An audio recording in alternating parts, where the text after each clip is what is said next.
I now recognize Ms. Dingell from Michigan for 5 minutes of questions. Thank you, Mr. Chairman.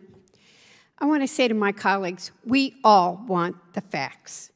We need the facts because we have an enormous responsibility as members of this committee to make sure we are ready for the next pandemic, which you all got a lot more doctor's degrees on your side. I'm not one, but it's coming. And not one person over here has said, and the intelligence committees have said, we don't know where the leak has come from. Could have been a lab leak, could have been other ways. We're studying it. We want the facts. The Select Committee's purported investigation into the origins of the coronavirus, which for 5 months has largely focused on the publication of this paper, has included a number, and I am so offended by some of the things I've heard this today, of baseless allegations against our nation's scientists, our public health experts, including Dr. Fauci and Collins. And instead of being on a mission to destroy 2 people, I wish we were on a mission to get the facts. So I'd like to address them, starting with the egregious claim that Dr. Fauci bribed Dr. Anderson and other authors of the proximal origin paper to suppress the lab leak theory with a $9 million federal grant.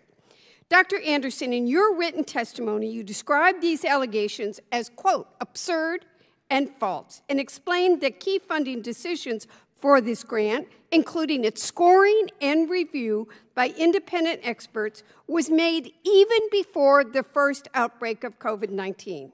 Dr. Anderson, would you please reiterate for the Select Subcommittee why my Republican colleagues' allegations that Dr. Fauci bribed you and your co-authors with federal grant funding are categorically false?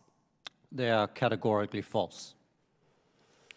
In fact, the information Dr. Anderson laid out is publicly available for everyone. Those watching get the facts, including my Republican colleagues, to see online at NIH's website. We have a picture here. To make sure everyone is absolutely clear on this, let's take a look at this ourselves.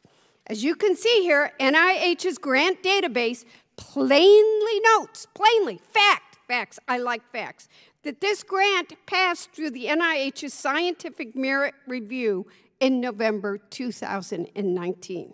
Dr. Anderson, if the grant were scored and reviewed as part of the NIH's transparent merit-based process in November 2019, is there any way that the awarding of the grant could have been used as a bribe during the February 1st, 2020 conference call?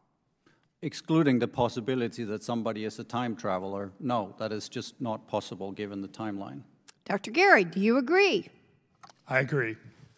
Mr. Chairman, I'd like to submit a copy of the funding information for Dr. Anderson's grant, which lays out the timeline of its NIH review for the record.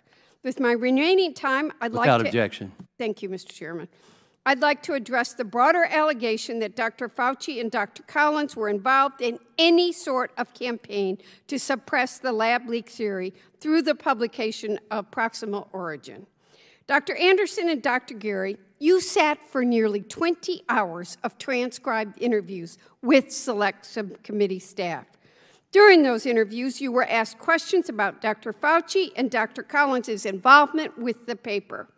Dr. Gary, in your interview, you told the Select Committee that Dr. Fauci and Dr. Collins never contacted you or gave you advice about writing that paper. In fact, you stated that neither Dr. Fauci nor Dr. Collins, quote, did anything really to influence the paper in any way. Dr. Gary, is that correct? That is correct. And Dr. Anderson, in your interview, you refuted the idea that Dr. Fauci and Dr. Collins sought to suppress scientific inquiry into the origins of COVID-19. You told the Select Committee staff, quote, not only did they not do that, they encouraged scientific inquiry into the origins of the COVID-19 pandemic. Dr. Anderson, is there anything you want to add regarding that statement? That statement is correct. That was exactly what they did. The suggestion, my friends, that Dr. Fauci and Dr. Collins were engaged in some sort of intricate cover-up to suppress the lab leak theory and bribe researchers is reckless, irresponsible, and grossly inaccurate. These basic attacks on our nation's scientists and public officials need to stop. I want to get to the origin of what happened. I may even, in my heart, wonder with my colleagues on the other side of the aisle. But we're not going to get to it making reckless statements. Thank you, and I yield back, Mr. Chairman.